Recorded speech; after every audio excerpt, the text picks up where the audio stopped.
Jamais assez bien, toujours insatisfait. Tout cela est décidément bien vain.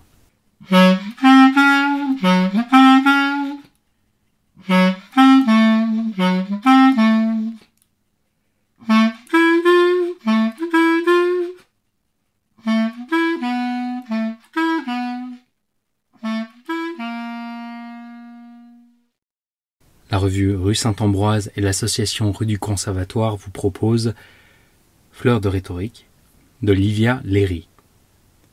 Lecteur Ben Raitsa. Musique Charlie Nelson.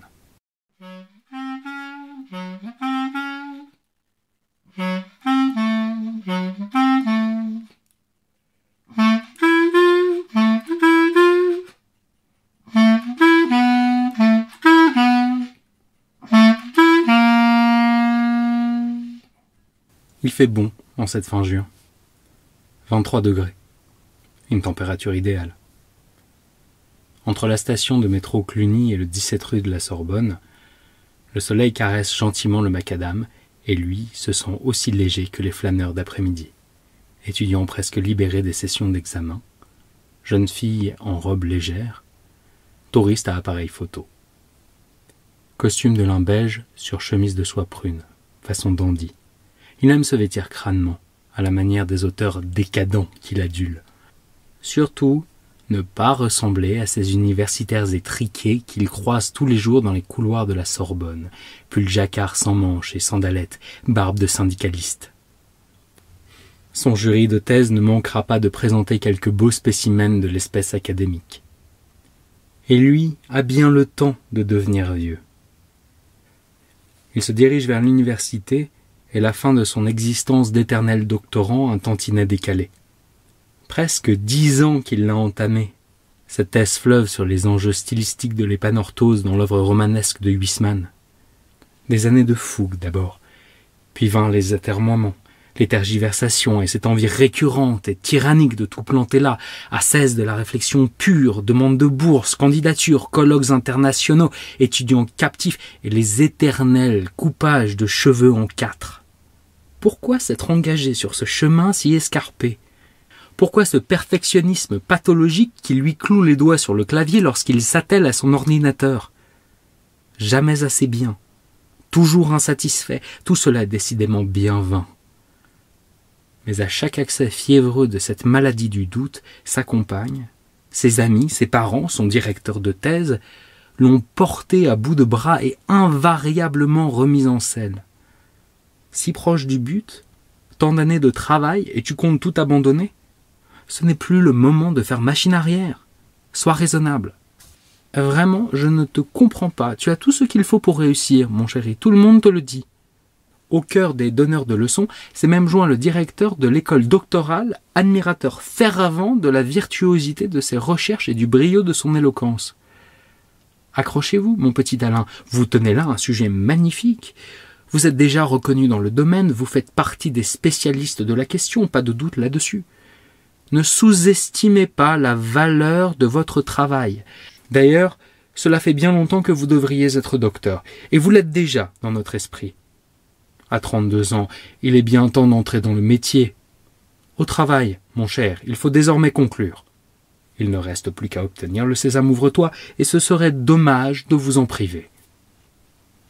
Et il finissait toujours par remettre sur le métier son ouvrage, pour éviter d'achever ses jours sous la corrosion de la culpabilité. De pas minuscules en risibles avancées, il est parvenu au bout de ses 723 pages, hors annexe. Le grand œuvre pèse son poids grotesque au fond de la mallette. Il se sent léger, pourtant. Le panégyrique du pré-rapport de soutenance ne peut qu'être rassurant. La joute oratoire de 3 heures se présente comme une quasi-formalité. Il pense avoir envisagé toutes les objections. Ses arguments s'enchaîneront avec fluidité. Depuis le temps qu'il traque tous les cas les plus farfelus d'épanorthose dans les recoins de la moindre phrase de son auteur préféré. Déjà résonne à ses oreilles la pompeuse sentence. Monsieur Alain Lefrère, le jury réuni ce jour vous déclare docteur en littérature française, avec la mention très honorable et les félicitations du jury à l'unanimité. Et tous les tralala d'usage. C'est d'un pas déterminé et serein qu'il pénètre dans la cour de la Sorbonne. Sur les pavés, des grappes d'étudiants rêvent déjà de plage ou commencent à envisager la possibilité de la seconde session d'examen. Sous les arcades, des touristes japonaises poussent des petits rires d'émerveillement devant la richesse du patrimoine parisien. Quant à lui, il longe la chapelle, tête haute, et embrasse d'un regard plein de dévotion les statues de la poésie et de l'éloquence. Puis il pénètre avec assurance dans le grand hall, où les marbres immaculés lui font un accueil digne de ce jour de triomphe. La statue d'Homère chante déjà l'épopée de sa réussite. Tel un héros grec gravissant l'Olympe, il prend possession de l'amphithéâtre Louis Liard, réservé aux grands événements académiques. Il faudra remercier chaleureusement son directeur de thèse d'avoir pu réserver pour cette occasion ce temple des joutes académiques, honneur auquel n'ont pas eu droit ses camarades qui ont soutenu ces dernières années. Voilà qui est de bon augure.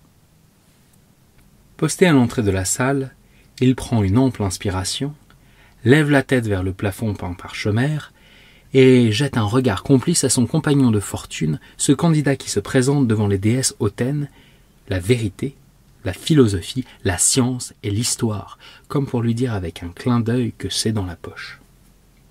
Il embrasse du regard cette salle majestueuse aux rangées de bancs serrés où un public nombreux et conquis d'avance ne devrait pas tarder à s'installer.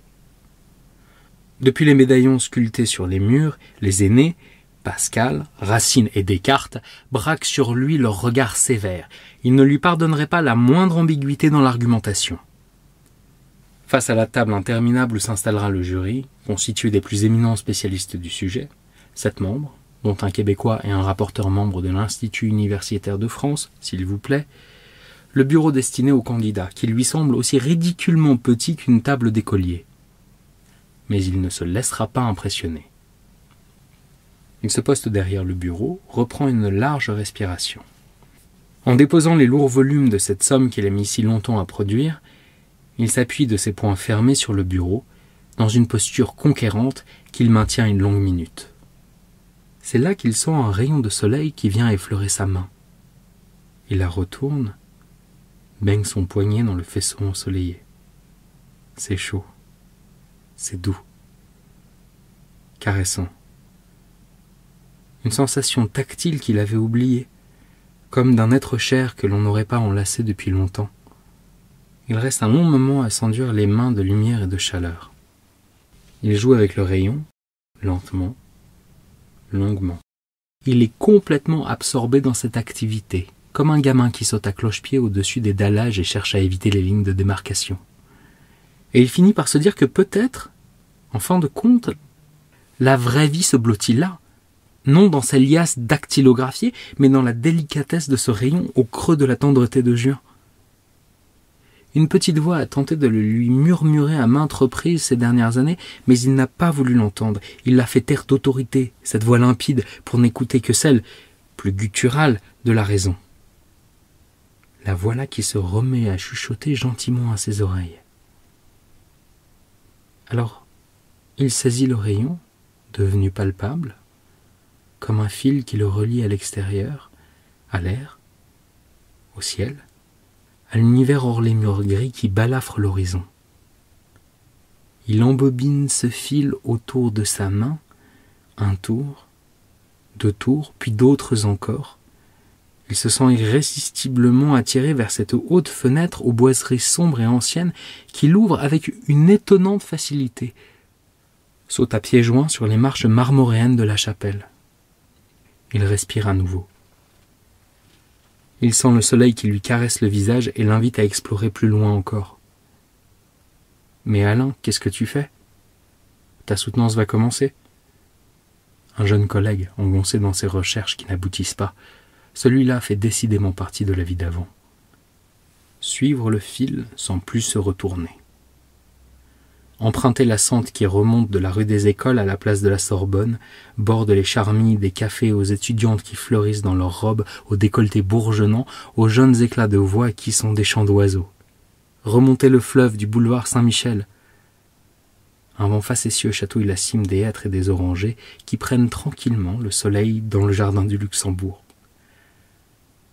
Le fil le guide sur une piste qui conduit tout droit à la fontaine Médicis. Là, il enjambe les barrières qui protègent l'accès au bassin, enlève ses chaussures, remonte son pantalon, plonge les pieds parmi les carpes et les nénuphars. Palper cette nature qui fourmille autour de lui, en lui. Et il ne prend même pas la peine de deviner quelle figure mythologique représente les statues dressées en surplomb du bassin. Il a laissé sur le boulevard sa mue de pédant. La vraie vie commence là, maintenant, au cœur de l'eau, de l'air, du temps.